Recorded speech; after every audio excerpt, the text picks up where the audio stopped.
Dan untuk yang berkaitan dengan kegiatan, itu banyak makna dan manfaat serta dampaknya terhadap masyarakat. Dari lingkungan itu ya Pak? Ya, itu yang pertama, bahwa adanya tumpeng dan ingkung itu sebagai syiar Islam. Syiar Islam. Bagaimana Syekh Ibrahim As-Porokhoni pada saat itu supaya orang-orang sekitar masjid khususnya tertarik kepada setidak-tidaknya datang ke masjid.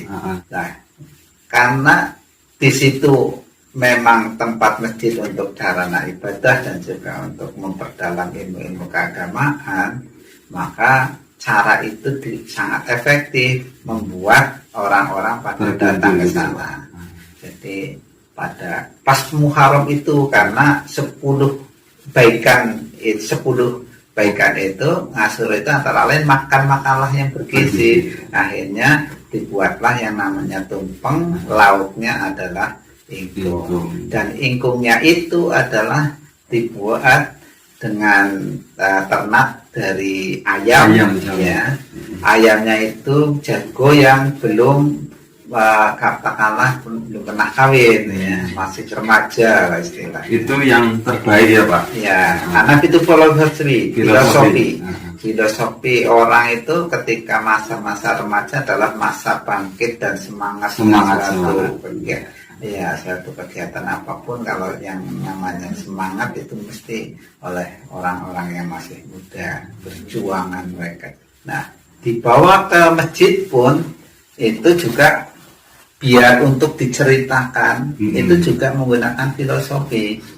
Diingkung, kenapa diingkung? Itu hanya sebagai filosofi dan simbol bahwa orang yang meninggal itu amalnya akan dibawa dengan ada tiga jenis ya, ada 3 perilaku atau antara lain adalah sedekah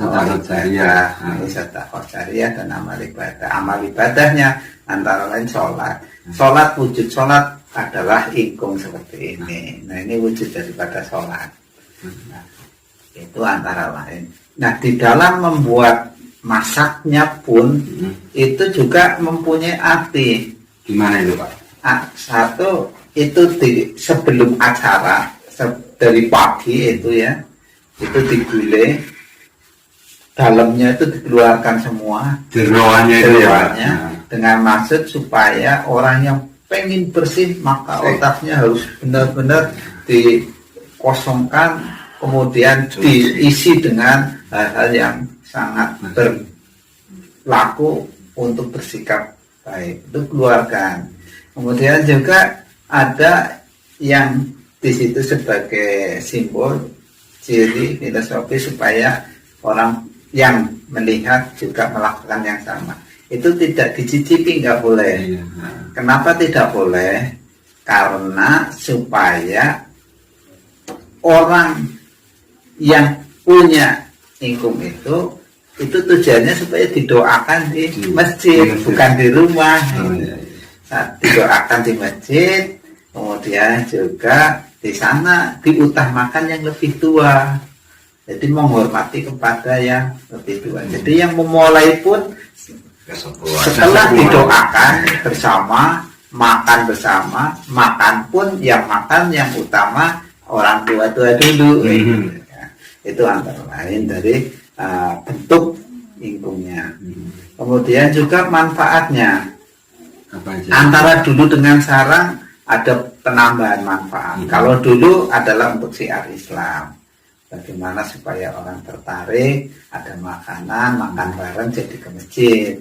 Tapi kalau sekarang manfaatnya lebih, yaitu antara lain ketika itu makan ada kebersamaan. Ketika ada kebersamaan tumbuh, maka sifat sosialnya tinggi, kekeluargaannya tinggi, nilai tali silaturahminya juga tinggi, karena biasanya nggak pernah kumpul jadi pada kumpul. Bahkan yang tadinya keluarga pun nggak tahu, tapi ketika ada seperti ini jadi tahu, ono aslinya sini ya. Menyambung yang dulu nggak kenal itu ya Pak, berarti ya Pak. Jadi memulakan balung pisah. Memulakan balung pisah. Jadi nggak sengaja, banyak yang nggak tahu bahwa ketika kumpul di sini kok aslinya dari sini, oh keluarga sini, oh ternyata kita saudara. Itu dari sisi silaturahminya itu dampaknya besar sekali. Dampaknya memang Ya. besar ya Pak. Dari sisi ekonomi pun kita nguri-nguri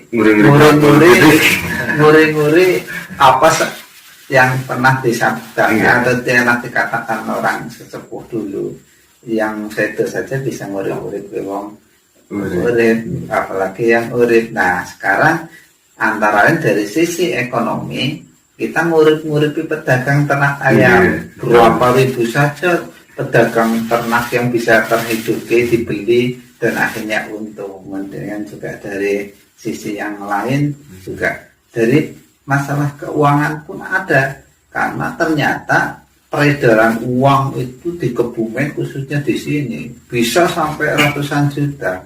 Karena apa?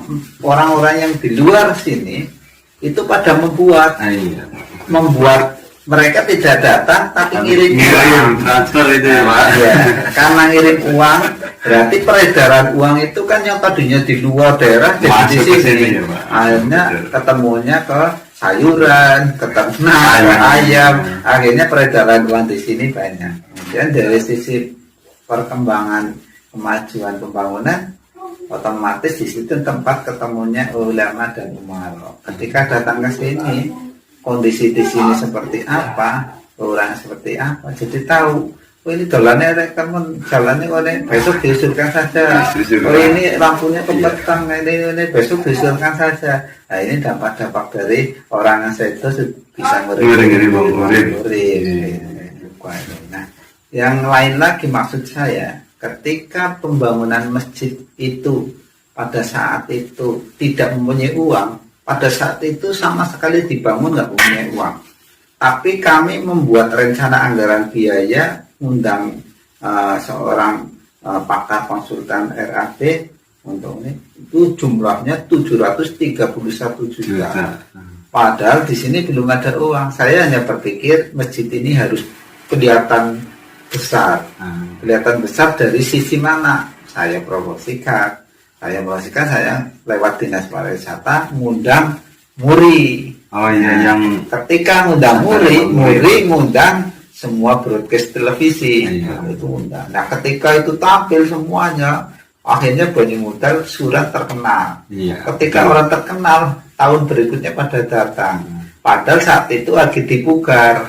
Nah dengan dipugarnya itu saya mempunyai gambaran pasti nanti ini orang yang datang ke sini lihat lagi dibangun pada memberi infak. Benar, ketika itu saya jadi sekretarisnya, sekretaris pembangunan. Di situ ada rekening, banyak rekening masuk tanpa nama. Jadi itu salah satu strategi Jadi saya membuat besar mercusuarnya, menaranya itu dengan cara seperti itu.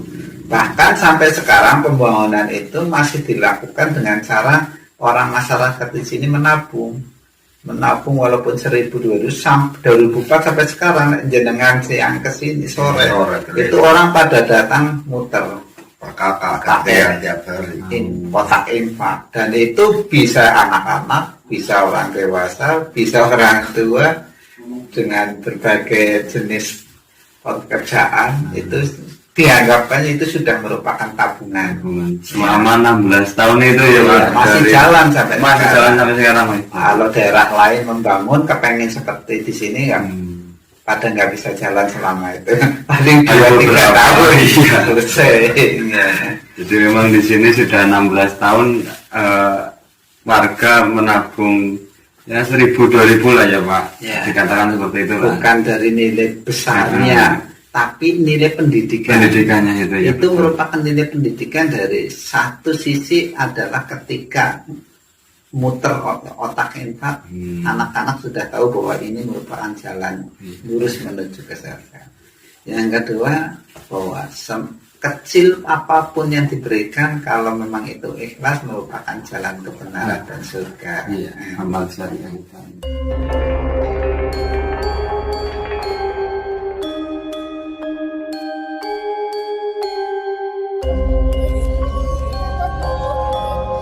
Oke Mas Wildan, dari rentetan kegiatan kita kemarin itu kesimpulan apa yang panjenengan dapat dari Syekh Ibrahim Asmoro? Ya, dari kemarin kita ngomongin dengan narasumber, kita udah ngobrol-ngobrol dengan narasumber tentang Syekh Ibrahim Asmoro itu yang ada di Kelurahan Panjer ini, khususnya beliau itu disebut dengan Mbah Peninggal Panjer, dan dia juga berasal dari Uzbekistan dengan peninggalan beliau yang ada di sini cukup banyak sih Mas. Kemarin juga kita udah ngomong dengan narasumber, yaitu ada keris, ada pusaka, ada perut juga. Terus yang masih bermanfaat juga sampai detik ini, yaitu ada sumur yang tidak pernah ada keringnya dari selama bertahun-tahun sampai hari ini pun airnya itu tetap ada dan bisa menghidupi masyarakat yang ada di sekitaran daerah makam warisan ini. Dan nanti kita juga akan lihat peninggalannya di masjid dan sumur yang ditinggalkan oleh beliau. Nanti kita akan ke sana, kita akan lihat bareng-bareng. Yuk, mumpung waktu masih terang, kita langsung ke masjid dan ke sumurnya untuk melihat. Oke, siap.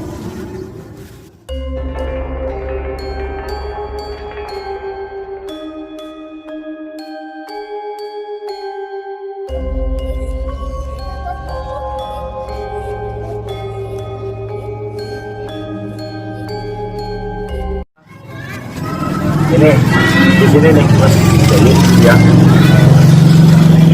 sumur yang konon katanya dan sudah terbukti juga selama bertahun-tahun dia ada, sumurnya ada, tidak pernah surut, dan sebagai apa ya, nama lain dari Mbah Syekh Ibrahim Asmoro tadi ya, yang dinamakan juga Mbah Peninggal. Ya mungkin itu filosofinya, mungkin dari sumurnya tidak pernah surut, juga tidak pernah ada penurunan yang signifikan, jadi dinamakan Mbah Peninggal. Dan nanti kita lihat ke dalam sumurnya seperti apa. Oke, kita lihat.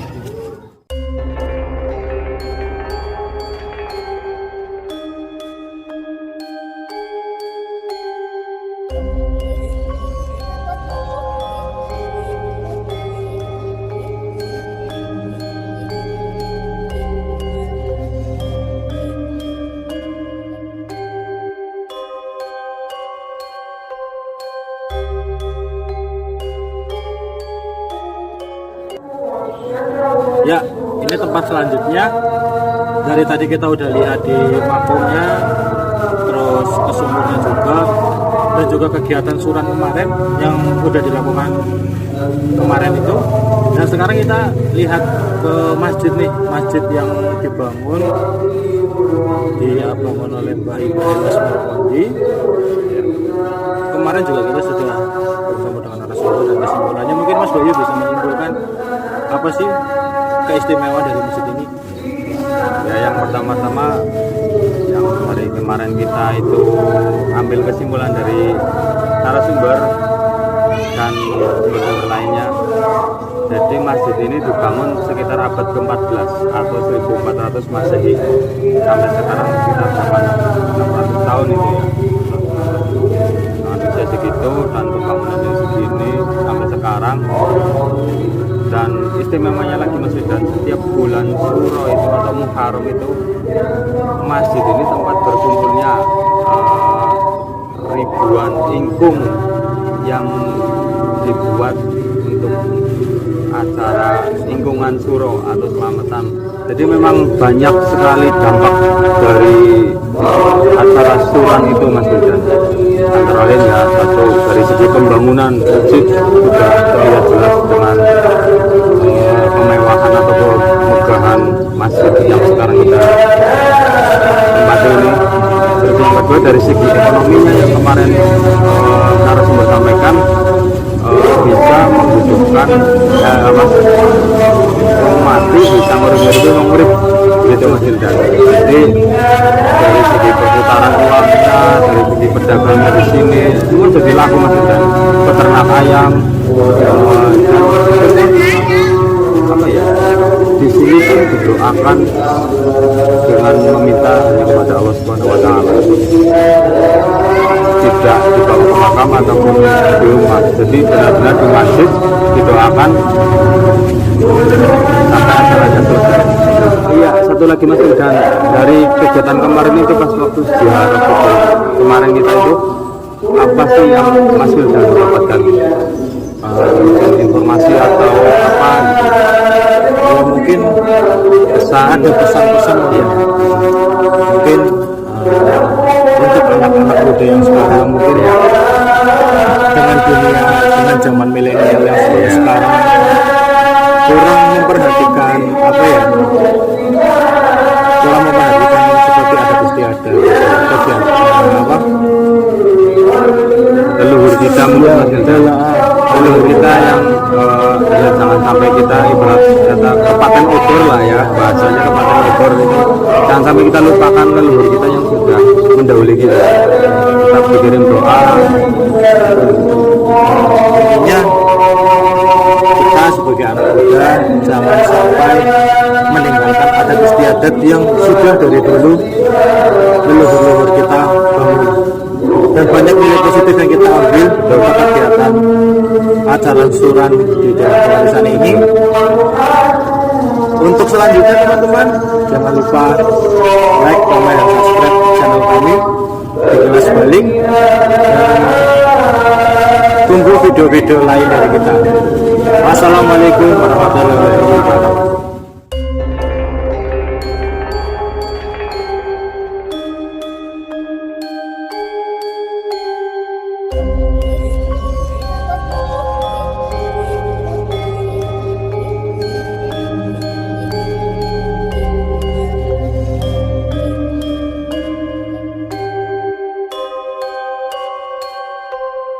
Thank you.